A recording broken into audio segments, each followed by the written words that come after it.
A new cooling system for a device on the space station, first results from the first spacecraft to touch the sun, and preparing Orion for some critical testing.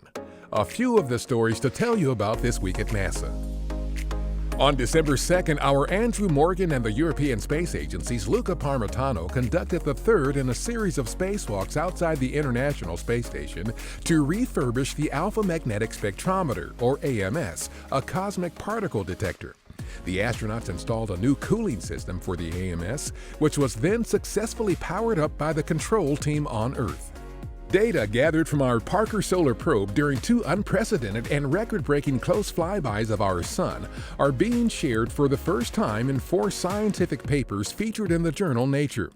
The spacecraft's super-close proximity to the Sun, some 15 million miles away at the time, helped reveal new insights into processes that affect the solar wind, the dust located extremely close to the Sun's corona, and the acceleration events of solar energetic particles, which are so small they are undetectable from our vantage point nearly 93 million miles from the Sun. This information will be vital to protecting astronauts and technology in space, an important part of NASA's Artemis program, which will send the first woman and the next man to the Moon by 2024 and eventually on to Mars. The Orion spacecraft that will make a round trip to the Moon and back on our Artemis 1 test flight with no astronauts on board is at our Plumbrook Station in Sandusky, Ohio. Plumbrook houses the largest and most powerful space environment simulation facilities in the world. Orion will undergo a 4-month test campaign while there to subject the spacecraft to the vacuum, extreme temperatures, and electromagnetic environment it will experience during Artemis 1.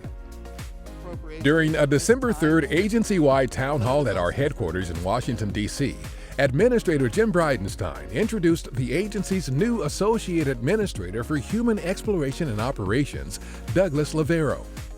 Finding somebody with this very unique skill set that could fit this role took a bit of time, but I do believe that we have found the right person in Doug Lavero. Lavero spent 3 decades in the Department of Defense and the National Reconnaissance Office developing, managing, and establishing national policy for the full range of national security space activities.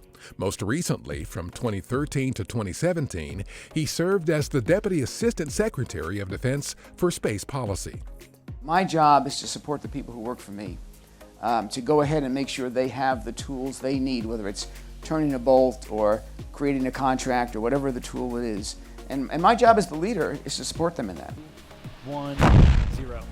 On December 5th, our commercial cargo provider SpaceX launched its Dragon spacecraft from Florida's Cape Canaveral Air Force Station with a variety of cutting-edge scientific experiments for the International Space Station. These include an investigation studying the process of malting barley in microgravity, a high-resolution imaging suite capable of specifically identifying materials on Earth's surface, whether they be soil, rocks, vegetation, or human-made, and an external storage unit where remote-controlled robots, capable of detecting leaks outside the station, can cool their heels until they are called into service. A Russian Progress cargo ship lifted off from Kazakhstan on December 6th with almost 3 tons of food, fuel, and supplies for the space station.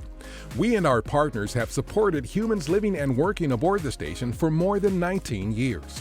The station remains the sole space-based proving ground and stepping stone for achieving the goals of our Artemis program, which will land the first woman and next man on the Moon in 2024. That's what's up this week at NASA. For more on these and other stories, follow us on the web at nasa.gov/twan.